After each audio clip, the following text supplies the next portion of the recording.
Morning, आप देख रहे हैं जी राजस्थान। आपके साथ मैं हूं चंद्रश्री राजपूत। बुलेटिन की शुरुआत करते हैं। राजस्थान में ठंड का कहर लगातार जारी है और अब 28 जिलों में घने कोहरे का अलर्ट भी जारी कर दिया है। जयपुर सहित तमाम शहरों में घने कोहरे के कारण विजिबिलिटी 50 मीटर से भी कम हो गई है और प्रदेश भर में ये देखा जा रहा है कि घना कोहरा बहुत ज्यादा है।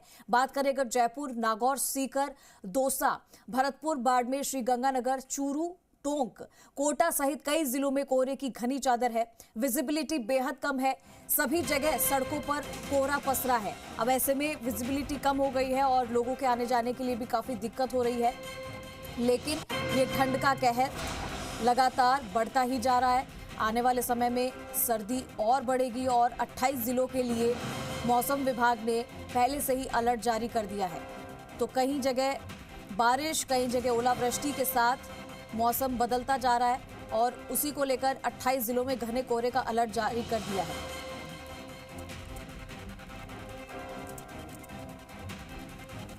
तो लगातार हम आपको बता रहे हैं कि वो कौन कौन से जिले हैं जहां पर मौसम बदल रहा है और आने वाले समय में ये ठंड और बढ़ सकती है। और ये आप तस्वीरें देखिए अपनी टीवी स्क्रीन पर। ये 8 तस्वीरें हैं। मरुधरा में ठंड का प्रचंड असर देखने को मिल रहा है। जयपुर समेत प्रदेश के तमाम शहर कोहरे की आगोश में डूबे हुए हैं। प्रदेश में 28 जिलों में घने कोहरे का अलर्ट है और ये आप तस्वीरें देख सकते हैं जहां पर अलग अलग जगहों से तस्वीरें सामने आ रही है। चाहे आप जोधपुर की बात करें, चाहे आप जयपुर की बात करें या फिर तमाम जो जगह है यहां पर आप तस्वीरें देख सकते हैं। ओलावृष्टि भी हुई है और उसी की वजह से प्रदेश में और ठंड बढ़ी है। दौसा को देख लीजिए आप।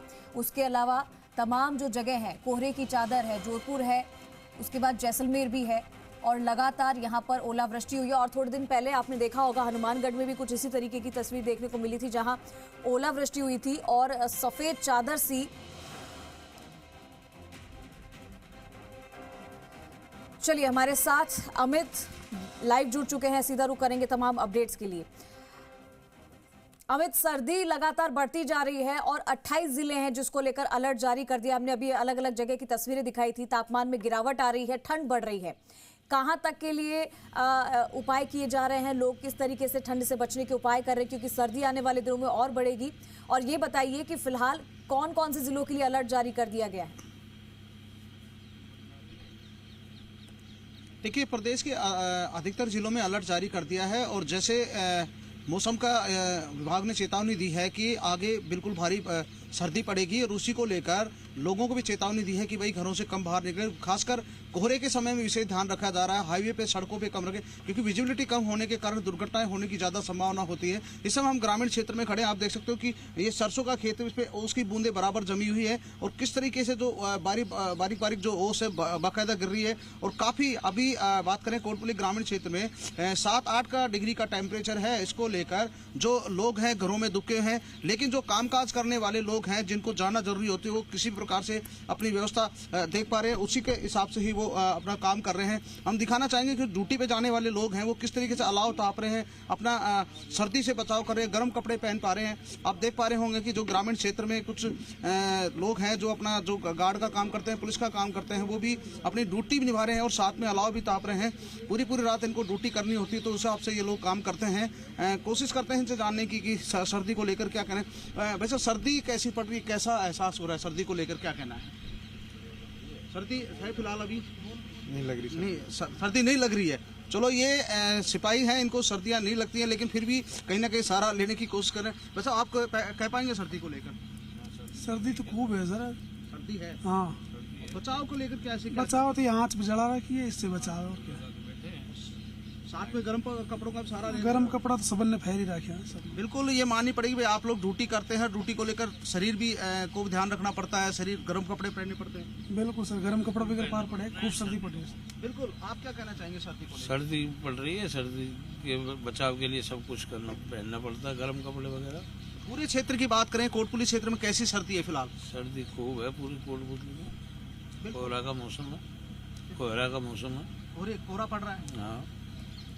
बिल्कुल चंद्रश्री, देखो जिस तरीके से कोहरे की बात भी आ रही, सामने कोहरा भी पड़ रहा है, लोग इधर उधर जाना पड़ता है क्योंकि कुछ लोगों को ड्यूटी करना, काम करना जरूरी है, चाहे वो किसान हो, चाहे वो सिपाही वर्ग हो, या फिर कोई भी कर्मचारी हो, किसी प्रकार का निजी तौर से काम कर रहा हो, सभी को अपना काम करना पड़ता है। लेकिन अपना बचाव कर रहे हैं, गर्म कपड़े पहन रहे हैं।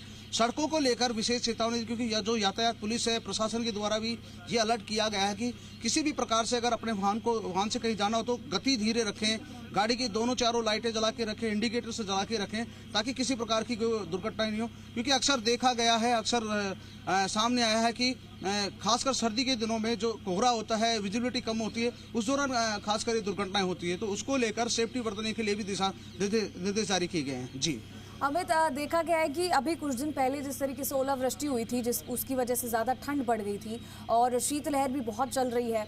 ऐसे में 2 जनवरी तक तो ये साफ कह दिया है कि ठंड से छुटकारा नहीं मिलेगा।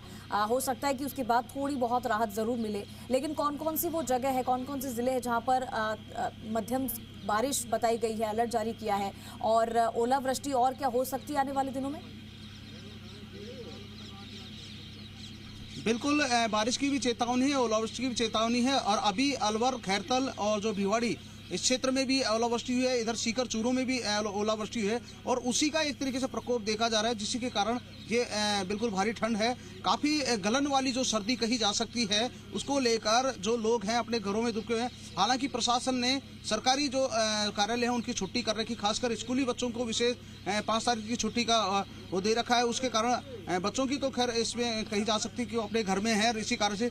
और कहीं सर्दी आगे बढ़ती हुई नजर आई तो कहीं ना कहीं आगे और भी छुट्टियों को बढ़ाया जा सकता है, क्योंकि प्रशासन मौसम विभाग के अलर्ट के हिसाब से आगे की सूचना दे पाएगा और आगे के हिसाब को लेकर कोई आदेश दे पाएगा। जी अमित, ओलावृष्टि हुई है, उससे ठंड तो बढ़ी है, लेकिन किसानों की जो फसलें हैं, कुछ किसानों की फसलें ऐसी हैं जो खराब हो रही हैं, लेकिन शीतलहर उनको काफ़ी फ़ायदा पहुंचा रही है।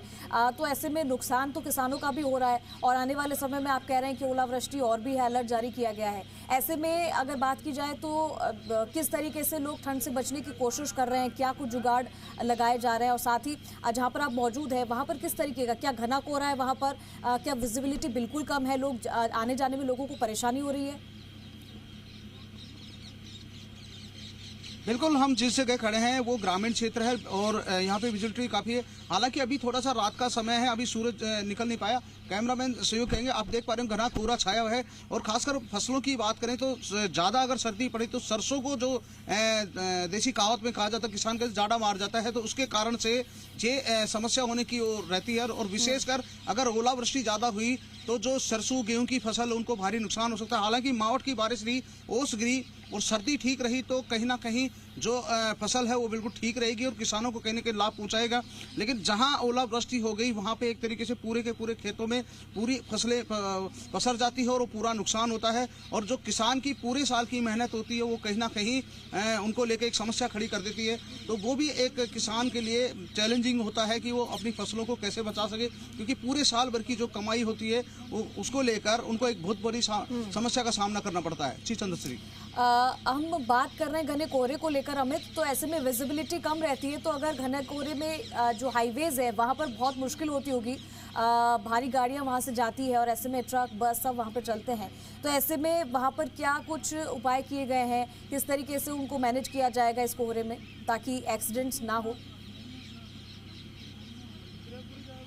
देखिए, कोटपुतली से दिल्ली जयपुर हाईवे निकलता है और देश का व्यस्तम हाईवे माना जाता है इसको लेकर जगह जगह यातायात पुलिस रहती है, आरटीओ को भी दिशा निर्देश दिए जाते हैं। टोलों पे भी कहा जाता है कि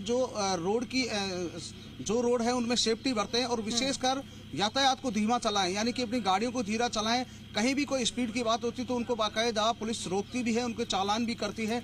विशेषकर विजिबिलिटी को लेकर ध्यान दिया जाता है, बीच में रोका भी जाता है, उनसे बातें भी की जाती हैं। और कोई जिस तेज गति से चलाता है तो उनके खिलाफ कहीं कार्रवाई भी करने की बात होती है। प्रशासन दोनों तरीके से करता है, बीच बीच में उनको समझाने का प्रयास भी करता है। तो सभी को दिशा निर्देश दे रखे हैं, खासकर पुलिस सड़कों पे खड़ी रहती है तो इस चीज़ की बराबर मॉनिटरिंग करती रहती है। जी बिल्कुल, और जब से पश्चिमी विक्षोभ एक्टिव हुआ है अमित, तब से बहुत ज़्यादा ठंड बढ़ रही है और हमने देखा है उसका असर भी। हालांकि इस बार सर्दियां थोड़ा सा लेट शुरू हुई है, लेकिन अब जो ठंड पड़ रही है वो बहुत ज़्यादा पड़ रही है और ऐसे में लोग बड़ी मुश्किल से घर से बाहर निकल रहे हैं। तो क्या कुछ लोग इंतजाम कर रहे हैं ठंड से बचने के लिए? क्या जब धूप निकलती है थोड़ी, हालांकि बहुत दिनों से तो धूप भी नहीं निकली होगी, लेकिन क्या थोड़ी बहुत रोशनी होती है तभी घर से बाहर निकलते हैं? क्योंकि ऐसे में बच्चों की स्कूलें तो वो तो बंद कर दी गई हैं, जो ऑफिस है वो तो जाते ही होंगे, जिनका कॉलेज है उनको जाना ही पड़ता होगा, तो उसको लेकर क्या कुछ इंतजाम किए गए? देखिए, बिल्कुल सवाल आपका लाजमी है कि जिस तरीके से ठंड पड़ रही है तो कोई भी ये नहीं चाहता है कि ठंड में किसी की मार लगे और वो कहीं ना कहीं परेशान हो।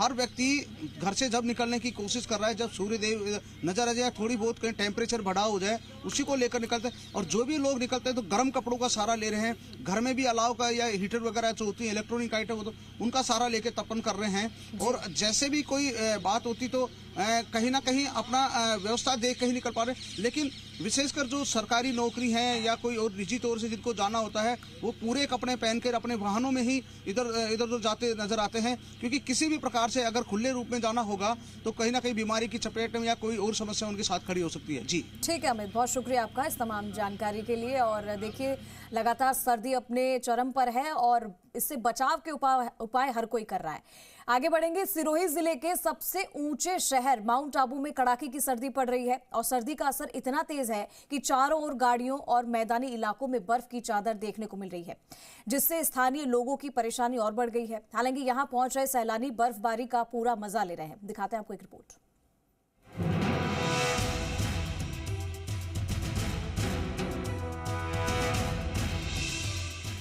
पर्वतीय मैदान स्थल माउंट आबू में न्यूनतम तापमान तेजी से लुढ़क गया है, जिसके चलते मैदानी भागों में भी चारों ओर बर्फी बर्फ नजर आ रही है। घास के मैदान सफेद चादर से ढके हुए दिखाई दे रहे हैं। जमाव बिंदु के नीचे न्यूनतम तापमान पहुंचने का व्यापक असर हिल स्टेशन पर हर तरफ महसूस किया गया। अल सुबह घास के मैदान हो या वाहनों के शीशे या फिर मोटरसाइकिल की सीट्स, सभी पर बर्फ की सफेद चादर जमती हुई नजर आई। अमूमन जो सर्दी माउंट आबू में नवंबर के बाद पड़ना शुरू होती है, वो यहाँ आने वाले सैलानियों को साल के अंत में देखने को मिली। चारों ओर जमी हुई बर्फ का आनंद सैलानियों ने अपने अपने अंदाज में महसूस किया। हम सुबह में उठ के ही सीधे पोलो ग्राउंड आ गए। जैसे लग रहा है कि धरती माता ने सफेद सोम में साड़ी पहनी है, ऊपर से जो हरी हरी किरण आ रही है जो सन की, ऐसा लग रहा है कि उसके ऊपर जो सोनेरी छांव है, उसके साथ जो ओस है, ओस भी दिखाई देती है। हमको बहुत अच्छा लगा। माउंट आबू में टेम्परेचर बहुत ही कम है, अभी माइनस यहाँ पे आज 5 डिग्री कम हो गया था। 3-4 डिग्री तक चला जाता है यहाँ पे, और हमारे वहाँ पे 11-12 डिग्री रहता है, तो थोड़ी ठंडी यहाँ पे ज़्यादा है। यहाँ की ठंडी कैसी महसूस हुई? यहाँ पे बहुत ज़्यादा ठंडी है, अभी तो मज़ा आ रहा है। पिछले काफी दिनों से बर्फ जमने वाली ठंड या फिर हाड़ कपकपा देने वाली ठंड का इंतजार यहाँ आने वाले सैलानी कर रहे थे। उन्हें वे ये सब दृश्य रविवार को देखने को मिले। अपने अनुभव को साझा करते हुए सैलानियों ने घास के मैदान में जमी हुई बर्फ या फिर अपने वाहनों के शीशों पर जमी हुई बर्फ को उठाकर अपने अपने अनुभवों को कुछ इस अंदाज में साझा किया। सभी सैलानी अपने चारों ओर जमी हुई बर्फ का अनुभव कर काफी आनंदित होते हुए वह मौसम का लुत्फ उठाते हुए नजर आए। आनंद आ रहा है। देखिए सर, गेस्ट भी देख रहे हैं, हमारे होटल चाचा इनमें आज बर्फ जमी है, बहुत ही मजा ले रहे हैं लोग। गेस्ट भी मजा ले रहे हैं, हमको भी आनंद आ रहा है। पूरा बर्फ बन गया है, ये पूरी व्हाइट गाड़ी, ब्लैक गाड़ी व्हाइट हो गई है। मतलब बहुत ही भयंकर। देखो 0 टेम्परेचर होगा, 0 से भी माइनस होगा। दरअसल मावठ ओलावृष्टि से प्रदेश भर के तापमान में गिरावट हुई है। तापमान गिरने से ठिठुरन और गलन वाली सर्दी बढ़ी है। कोहरे और कड़ाके की ठंड के बीच लोग घरों में दुबके हुए हैं। कई जगह सर्दी से बचने का लोग जतन करते हुए दिखे। हालांकि प्रदेश के इकलौते हिल स्टेशन पर पहुंचे पर्यटक बर्फबारी से खासे खुश नजर आए। साकेत गोयल, जी मीडिया, सिरोही।